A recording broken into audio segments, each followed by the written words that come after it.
Threat intelligence insights. You may have heard the term cyber. What about the term artificial intelligence? Data science? We do cyber, we do artificial intelligence. Data science, machine learning. Many of you may be thinking, as I have, there's a confusion sometimes. What do these terms really mean, and how can I apply them to current operational need? The day-to-day challenges. There's a funny quote. Matt Veloso, technical advisor to Microsoft, tweeted, "If it is written in Python, it's probably machine learning. If it's written in PowerPoint, it's probably artificial intelligence," speaking to the umbrella that is AI. And it is now becoming a reality, and we're seeing it more and more. But there may just be some confusion regarding the application of AI. And the focus shouldn't be on AI, but the actual requirements. So we start with the requirements and then move into solutions for AI. So this potential for confusion speaks to a call to arms for us to better understand the many different aspects of AI and machine learning, this broad brush bag of words.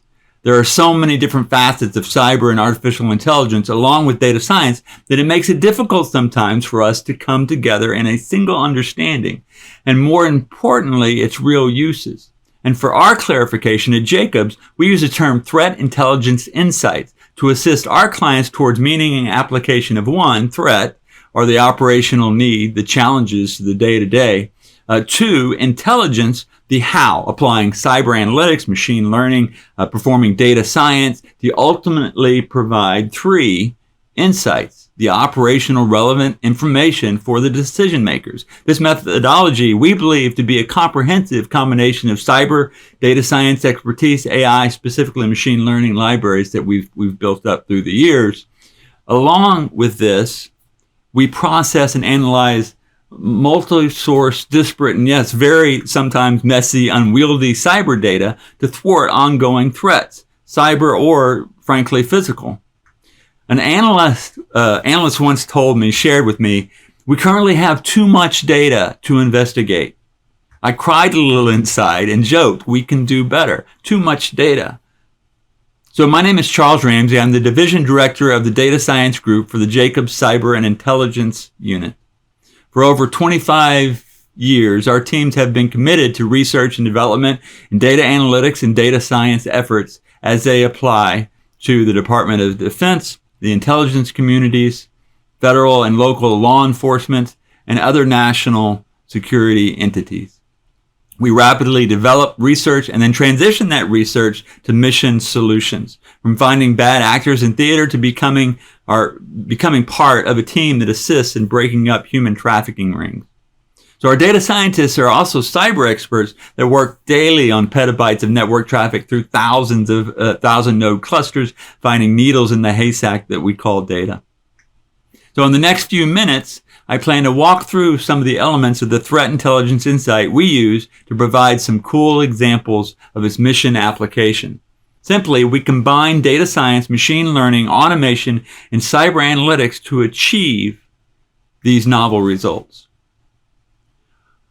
One of the elements is a data-first approach. So part of threat intelligence insight is our commitment to a data-first approach.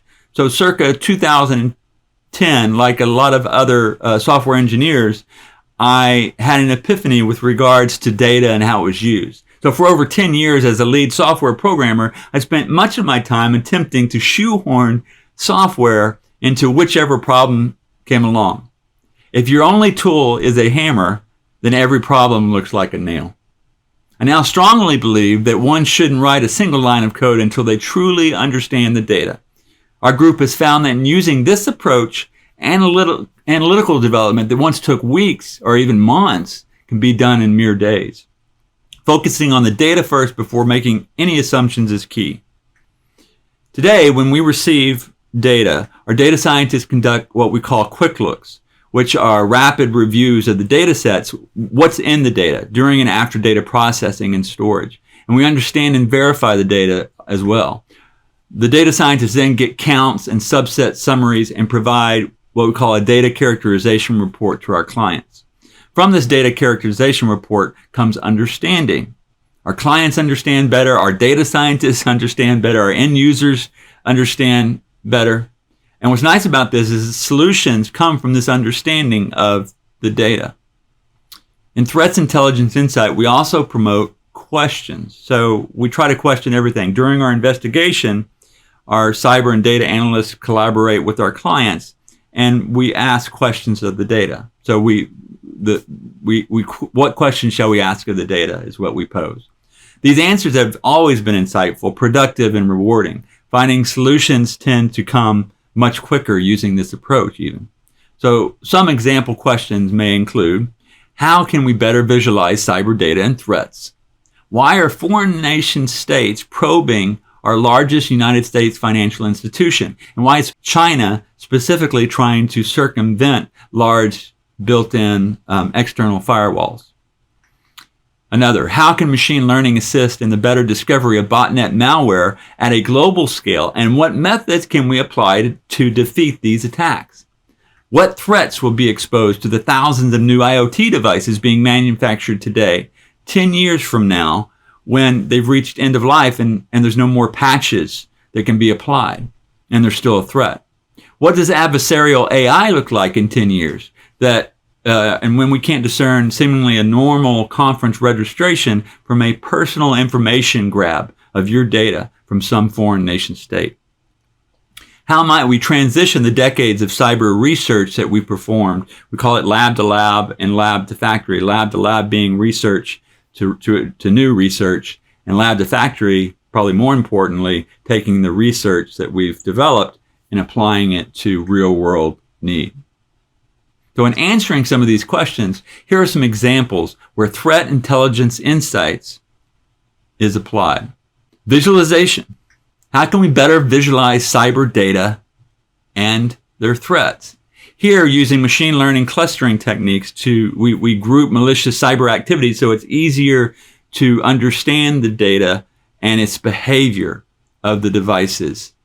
The machine learning is called unsupervised learning because it doesn't need to fit into it doesn't need to know information about the data prior.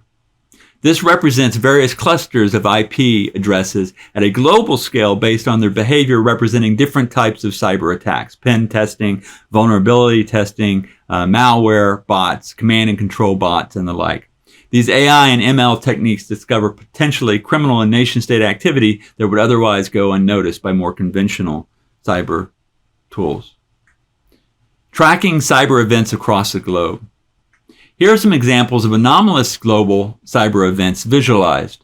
Tracking cyber events across the globe, and regional views in cyber activity to include anomalous network traffic data and time series analysis for our local and federal United States partners. Time series analysis. How might we discover and track anomalous behaviors over time using machine learning? Here we see anomalous behavior on the network at internet scale.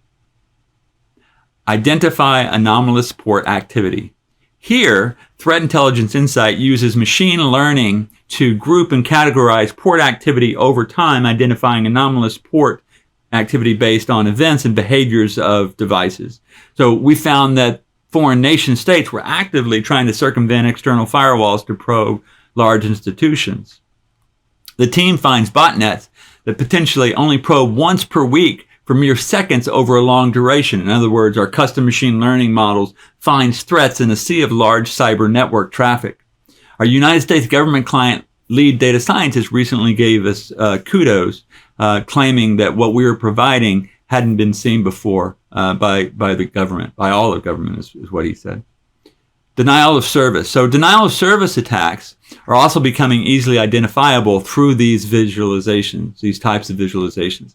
In partnership with research labs using Threat Intelligence Insights methodology, we 1, identify, geolocate, track botnet infected networks globally across the world, and 2, identify device infrastructure on botnet infected networks to include command and control networks.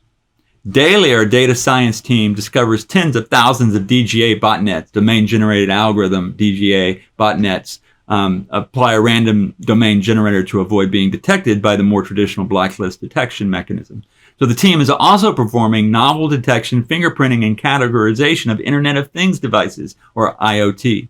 The team continuously tracks botnet infections over a large section of the global Internet. leveraging scaled machine learning techniques. They currently track hundreds of separate malware variants, including more than 50 advanced persistent threat actors nightly. They detect more than 50,000 infected machines across the internet and have detected more than 3 million over the course of a program. Each malware infection is geolocated on the globe, allowing for analysis of differences in malware prevalence spanning geographic borders. And our last example, an advanced email exploitation suite of tools, Newman, has transitioned from DARPA research, and now variants of the open source version support federal national entities. Newman is named after the mailman in the television show Seinfeld. It's an email financial analytical tool suite that combines multiple machine learning techniques to exploit over 66 attributes that we find in one email across millions of email correspondence. So you use Newman to quickly analyze, explore, discover trends, and exploit email using a suite of machine learning capabilities. Newman enables identification of entities, so named entity recognition, text processing, image processing, and patterns and relationships between persons, locations, and other organizations and other entities. Said one analyst who was working a 7-year case, in the 12 hours that I used this tool, I found 25 new leads. In conclusion, in working with over a dozen Fortune 400 level organizations, we found that every company defended its network in different ways, using different tools and with different focuses. So we believe strongly the need for intelligence tools that can scale and bring focus to all possible attack vectors without generating too many false positives. So in summary, threat intelligence insights is a methodology that our cyber analysts, our data scientists, and our end user analysts use daily, that combines their expertise with real solutions for real mission need. Thank you for watching.